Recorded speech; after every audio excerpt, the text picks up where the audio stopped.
On retrouve souvent, quand on voyage en bateau, les mêmes gens, les mêmes navires, les mêmes équipages. Lorsqu'on est à Madère, il est sûr que les 3/4 des gens qui sont à Madère, on va les retrouver ensuite aux Canaries, ou bien au Cap-Vert, ou bien au Brésil, ou bien ensuite aux Antilles. Sur le fleuve Maroni, en Guyane, il y avait une belle épave. À l'intérieur, il y avait 2 gros anacondas qui mesuraient plusieurs mètres et un bon diamètre. Ben, j'étais pas fier pour aller dedans. J'y suis allé quand même, mais à reculons. Non, en prenant plein de précautions avec un copain qui assurait la sécurité avec un fusil et tout. Je pense que quand on a un bateau, il faut bouger avec. Ouais. Sinon, c'est pas la peine, autant vivre à terre. Maman et moi dormaient tous les deux au fond là. Et puis Arnaud et papa, ils dormaient après. Quand maman et moi on faisait le quart. Qu'ils aient 10 ans ou 50 ans, qu'ils naviguent en aventurier solitaire ou en famille, ceux qui sont arrivés de l'autre côté de l'Atlantique font désormais partie du monde nomade des bourlingueurs de la mer.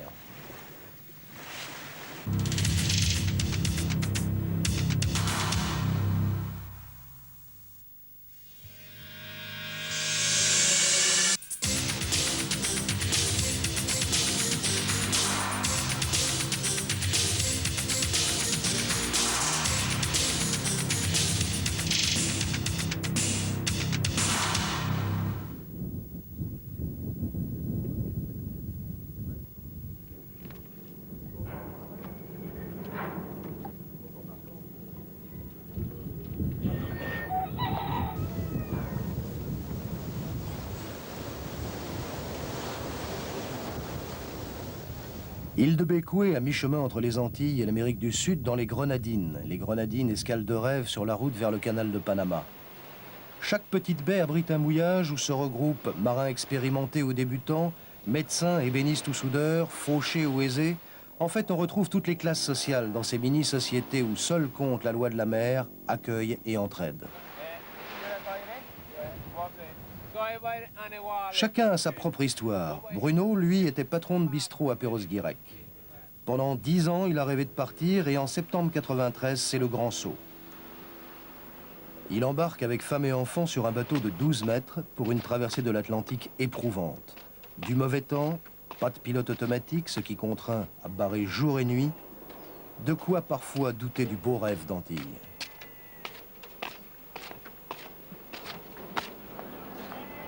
On fait partie de ceux qui ont tout largué pour vivre le rêve des voiliers.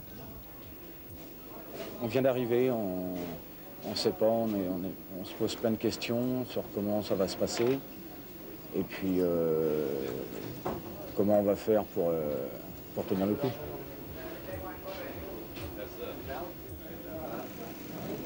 J'ai besoin des autres, j'ai besoin des tuyaux, j'ai besoin que les autres me disent ouais, va voir, j'ai besoin qu'on me pousse un peu. Bon, alors je tombe sur des gens comme Fred qui me parle du Vénez ou des choses comme ça. Bon, on a envie d'aller au Vénez quoi, quand on en parle. De toute façon, on est obligé d'aller voir après, une fois qu'on en a parlé. Il faut le tout en parler, il faut quand même aller voir. C'est Belle Étoile le bateau. Comment? C'est Belle Étoile le bateau. Belle Étoile. Cathy, la femme de Bruno, n'avait jamais navigué. Pour elle, c'est une expérience difficile, rendue pourtant supportable par la présence des enfants.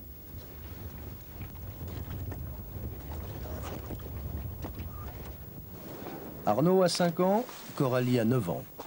De voir les enfants heureux d'arriver au soleil, de plonger, de voir l'eau claire, de voir un pays nouveau. Ouais, je crois que c'est ça qu'on voulait, quoi.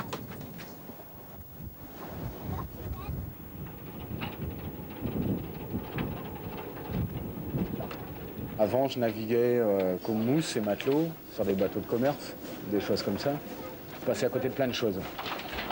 On allait dans des pays, par exemple, je ne voyais pas les pays, j'étais frustré complètement de ne pas voir les pays. On arrivait, on déchargeait, on rechargeait, on partait, on se prenait une caisse au café du port à côté, et puis hop, on était soi-disant allé dans un pays, quoi. On ne voyait même pas de carte postale tellement c'était nul, quoi. Et puis donc je me suis dit que le meilleur moyen c'était de me démerder moi-même, donc de faire un bateau. Un remède de cheval. Alors, un médicament très efficace. C'est tout ce qui est marqué sur le dictionnaire Bah oui. pour nous aider? J'avais déjà fait avant de le lire. Coralie, est-ce que c'est plus facile de faire l'école avec maman ou avec la maîtresse? La maîtresse. Pourquoi? C'est plus facile. Cathy, c'est difficile d'être à la fois maman et maîtresse d'école. Ah, c'est assez dur. C'est assez dur. Ah, tu vois, ces réflexions, quoi, quand tu l'entends dire qu'elle préfère sa maîtresse, ça fait un peu drôle, quoi. Bon, on y arrive quand même. Quand je les ai tenus, Coralie, 2 heures, ici, ça va largement. Et Arnaud, c'est une demi-heure. Mais lui, il n'a pas 6 ans, donc ça va. Est-ce que par moment il y a aussi le doute, le découragement quelquefois? Ouais. Mais ça dépend pas du bateau. Ça dépend des gens. Ça dépend pas du bateau. La vie est plus facile, je trouve, en bateau. On a moins de contraintes. Et donc, on angoisse moins que quand on bosse en France. On a quand même moins de soucis. Il y a quand même pas mal de moments agréables. Non, je pense plus à ça. Au moment que je suis arrivée, je suis contente d'être arrivée, puis d'avoir, même si la traversée était difficile, bon, je l'ai fait, puis c'est une bonne expérience. Et puis d'être ici, ça nous permet justement de rêver, en fait. Et puis les projets, de vraiment croire à nos projets. J'espère qu'on va voir un maximum des Grenadines. Et puis on va descendre à la Cariacou. Et Bruno voudrait aller au Venezuela. Et je ne sais pas si moi je suis d'accord. Et Quand il va aller aux Marquises, alors le Venezuela c'est sur la route des Marquises. Et Coralie veut aller à Madagascar. Et tout ça. Ouais. En passant par l'Australie. En fait maintenant on a ce qu'on veut, on a le bateau, on a le soleil, on a la mer, on est ensemble, bon ben on a ce qu'on veut, on n'a plus besoin de grand chose. Actuellement, la Belle Étoile est dans les Antilles françaises. Vont-ils faire cap au nord, cap au sud, ou bien rester là?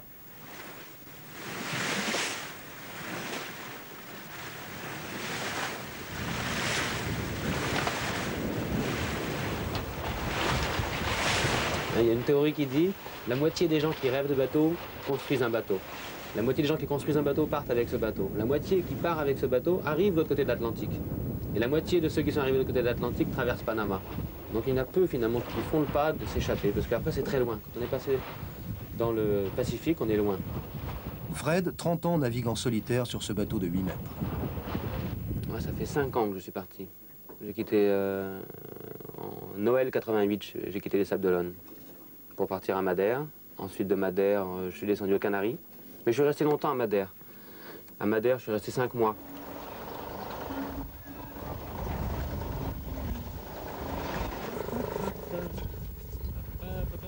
J'essaie dans le bateau de respecter la théorie des couleurs. La théorie des couleurs qui agissent différemment sur le psychisme. Le vert, le orange, ce sont des couleurs qui sont appétissantes, qui donnent envie de manger, envie de se mettre à la cuisine. Le rouge, comme la table à cartes, c'est pour une couleur excitante, pour être plus réveillé. Quand on a la table à cartes, c'est qu'on a besoin de bosser, de faire la navigation. À l'avant du bateau, c'est plutôt dans les bleus, violets, les couleurs de repos, quand on est accouché, c'est qu'on a besoin de se reposer, on a besoin de, des fois très court, parce que naviguant en solitaire, on a besoin de dormir. Un petit moment, une demi-heure, 3/4 d'heure. C'est de la nourriture de pain. J'avais les cheveux verts avant, moi. Comme les coques de ton bateau. Le paradoxe, c'est quand on est solitaire, dans les mouillages, dans les ports et tout, enfin pour moi, c'est que je suis toujours avec les autres. Je suis toujours avec des amis, soit j'invite des amis dans mon bateau, soit je suis invité par eux dans leur bateau. Toujours avec des gens, toujours avec du monde, et ça fait rudement plaisir, c'est très agréable. J'ai beaucoup apprécié personnellement, moi j'enlève les pompes et... Hier, j'ai discuté avec un gars qui a fait le tour du monde en solitaire. Il me disait, moi, je ne mets pas de réveil. Quand je veux dormir, j'ai besoin de dormir, je bois beaucoup d'eau. Comme ça, c'est l'eau qui me réveillera. J'aurai envie de faire pipi. Je préfère me faire réveiller par l'envie de faire pipi, parce qu'un réveil, je peux donner une claque au réveil. Je peux ne pas le suivre et le caillou, il est juste derrière. Avec le pipi, je suis sûr de me réveiller. Ben voilà, j'ai navigué depuis 5 ans solitaire, j'avais jamais pensé à ça. Je l'ai appris hier en discutant autour d'un punch. C'est ça, on en apprend tout le temps, tout le temps, tout le temps. J'ai fait le maximum pour être tranquille longtemps. Et ben, au bout de 8 ans, ça commence déjà à se fatiguer le système. Et donc, les uns les autres, à force de se rencontrer, de discuter, on se donne des coups de main. On sait qu'un tel, il est bon soudeur. On sait qu'un tel, il connaît l'électronique. On sait qu'un tel, il a déjà fait une fois le tour du monde. Alors, les cartes, les saisons, on peut lui poser des tas de questions, il va pouvoir nous renseigner. C'est ce que les filles, les femmes râlent souvent, parce que les hommes, entre eux, font que discuter de technique, moteur, voile, enrouleur. Mais c'est partie du jeu. Et les femmes, entre elles, elles ont aussi les conserves ou la vie de bateau, les enfants. L'éducation des enfants, c'est un fantastique domaine. Ben bravo, nage avec tes mains, serre les mains comme ça, pour pas perdre de l'air, de l'eau dedans. Souvent dans les voyages, je rencontre un bateau que je connais. Ça peut être Jean-François, ça peut être Belle Étoile, ça peut être Astarté, La Tchave, je connais plein de bateaux. Et quand on se rencontre les uns les autres, on cite tous souvent le nom du bateau et le nom du skipper. Et souvent on arrive à connaître un tel, à retrouver des pistes comme ça. Et c'est vraiment agréable, parce que chacun est différent, on se redécouvre différemment à chaque escale. On n'a pas le temps de se lasser. C'est ça le merveilleux du bateau, c'est qu'on n'a pas le temps de se lasser. Ni des escales, ni des rencontres. Il y a, je ne sais plus qui disait ça, c'est que la main du marin n'a pas le temps de se réchauffer dans celle de son ami, que déjà il faut partir.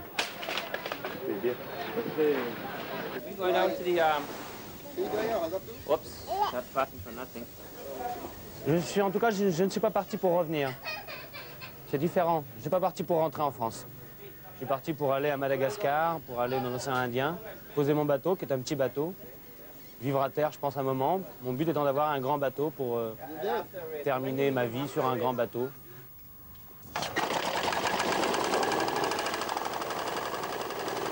Jean-François Di Corto a 36 ans. Scaphandrier, plongeur, skipper, convoyeur de bateaux. Il n'a toujours vécu que de la mer. Un jour, il a aussi décidé de vivre dessus. Alors, il s'est acheté un bateau.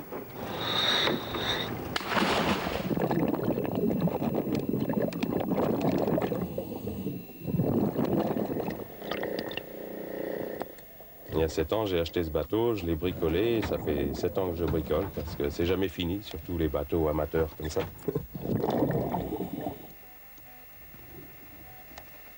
Il y a 7 ans, avec femme et enfants, au bout de quelques mois, on s'est séparés et j'ai continué la route plus ou moins seul avec le bateau. Parce que, quoi qu'il m'arrive dans la vie, le bateau passe avant beaucoup de choses. Et ce bateau et moi, on fait les 400 coups à droite à gauche. On est heureux ensemble et bon, je suis rarement seul. En ce moment, je suis seul. Mais c'est pas un problème.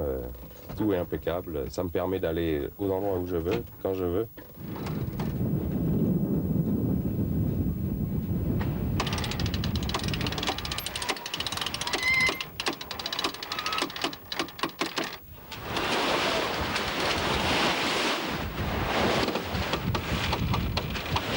Parmi les gens qui vivent là toute l'année, effectivement, sur le bateau, c'est délicat parce que tout le monde croit bricoler le bateau du voisin pour gagner 3 ronds et en fin de compte, ce ne sont que des échanges de bons procédés. Et on fait jamais fortune, mais on vit. Mais les richesses matérielles, c'est pas ce qui importe les navigateurs dans mon genre. On cherche à se faire plaisir avant tout. Ben voilà justement un petit souvenir d'une épave qui était là, près de la côte surinamienne. Et j'ai pas pu m'empêcher d'aller voir. Bon, ça a bien astiqué, ça sent magnifique. Un beau compas. On nous indique le nord à quelque chose près. Ouais, d'après de l'épentil métallique, il est complètement faux. Moi, je cherche l'épave sans la chercher. C'est le hasard qui un jour me fera échouer à côté d'elle, peut-être. Il y aura peut-être 2 épaves, mais je l'aurai trouvée. Il y a des fois où on aimerait bien être place de la Concorde dans les embouteillages. On se sentirait plus en sécurité. On n'est pas en danger, mais c'est vrai que la fatigue aidant, l'inconfort, le froid, quand on est seul à la barre, il n'y a plus de pilote. Des fois, c'est pas toujours les conditions idéales et rêvées. Hein.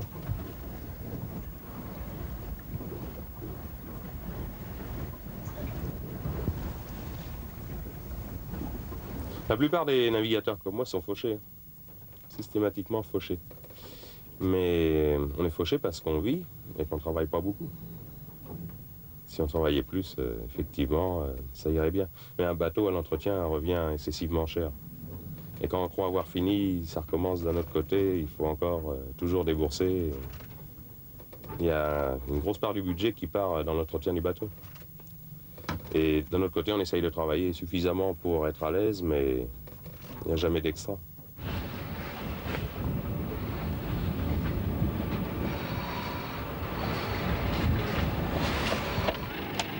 Allez, Lunaire, on y va!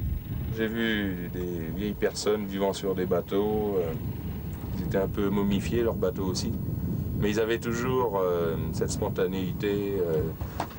Ils étaient toujours bien sur leur bateau. Ils ne regrettaient pas le HLM. Et je pense que je ferais comme eux si la carcasse tient la route. J'ai dû abuser de mon corps, j'ai un peu mal partout. Et si j'ai pas trop de rhumatisme quand j'aurai 120 ans, eh ben, je serai toujours là.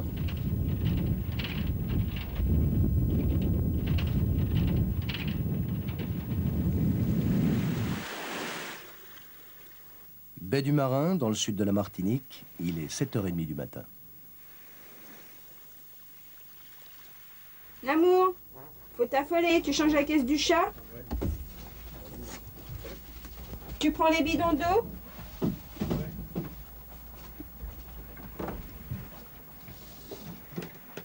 Patrick et Jocelyne vivent depuis 4 ans au mouillage sur ce bateau, le Loup Larsen.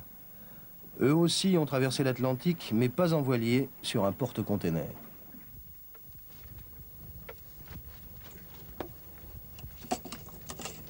Je crois que pour vivre sur un bateau, il y a deux catégories de gens. Il y a les gens qui sont en retraite, qui ont un rêve depuis longtemps de faire du bateau. Ceux-là, c'est vraiment bien organisé, qui ont de l'argent qui tombe tous les mois.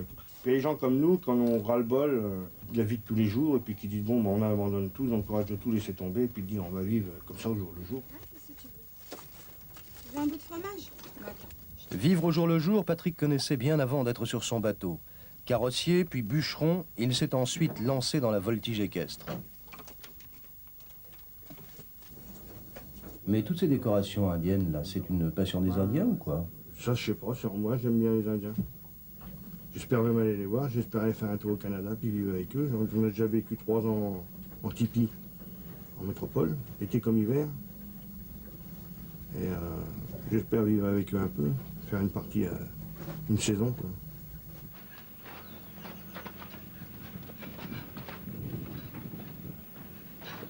Pour partir, il faut avoir de l'argent. Patrick, jour après jour, constitue la caisse de bord en travaillant au chantier. Jocelyne, elle, garde des enfants ou fait de la couture.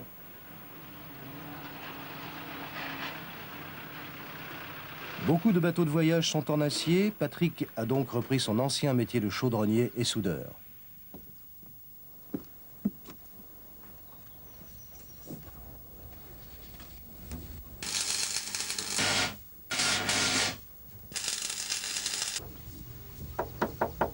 Salut. Cochise, Oh, alors, on te la travaille? oui. Un boulot. Comment va? Ça va. Je veux que je te vois un moment là. Je peux monter? Ouais, pas de problème. On m'a appelé cochiste parce que j'étais venu pour les chevaux, moi, au départ, ici. J'ai fait les convois de chevaux. J'ai ramené des chevaux de métropole, des chevaux sauvages. Puis bon, on m'a toujours appelé cochiste comme ça. Oh, t'as voir comme il est? On n'a pas été chercher de gaz encore. Ça fait une semaine qu'on promène la bouteille. Il y en a pas. Si, il y en a. En fait, c'est plutôt Patrick qui en voulait un au début. Bon, moi, j'ai tellement le mal de mer que d'être sur un bateau, ça m'intéressait pas vraiment au début. Et puis bon, on a vu ce bateau, il nous a plu, et puis on l'a acheté.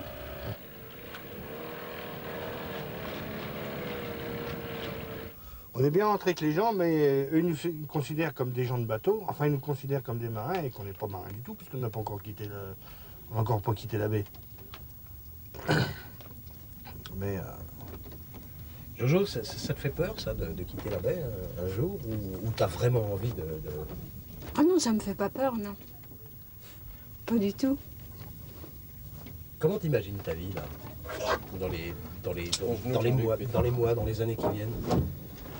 Bon, une chose qui est sûre, c'est que le bateau, ce sera pas éternel, quoi. Moi, ce que je veux, c'est faire tous les pays que je ne peux pas faire avec un cheval. Bon, les voyages coûtent cher. L'avion, ça coûte énormément cher. Le bateau, c'est quand même une forme de voyage qui revient pas cher. Enfin, qui revient pas cher, bien moins que l'avion. On va pas entendre les soupirs, il y a pas... C'est l'envers, ça, Ringo, tu fais me le laisser. C'est pas l'argent qui fait le gros problème. Tu vas y aller? Le problème, le bateau du mouillage, quand tu es en voyage comme ça, c'est de trouver le coin qui te plaît, que tu puisses rester et de rentrer en contact avec les gens, quoi, d'être accepté par les gens. Mais l'argent, ça c'est secondaire. Hein. Le principal, c'est de bouger. Là déjà, je commence à avoir des fourmis dans les mains, parce que ça fait trop longtemps que je sens les racines sous les pieds qui me tirent. Et toi, Jojo? Bah, c'est un peu pareil. Hein. Je pense que quand on a un bateau, il faut bouger avec. Sinon, c'est pas la peine, autant vivre à terre. Le Loup Larsen n'a toujours pas bougé du mouillage. Patrick et Jocelyne se sont donné 3 mois pour lever l'ancre et partir bourlinguer eux aussi. Samedi prochain, seuls sur la terre. Ils sont jeunes, ils ont du travail, mais ils sont agriculteurs. Pour eux, le mariage est souvent difficile, agriculture et bonheur nuptial ne faisant pas bon ménage. 57% des jeunes agriculteurs sont célibataires et la solitude leur pèse. C'est à eux que sera consacré le prochain numéro de votre magazine. Leurs témoignages pudiques et lucides nous permettront de mieux comprendre ce que sera la France rurale de demain, un désert. Seul sur la terre, c'est votre prochain rendez-vous avec reportage samedi à 13h15 sur TF1.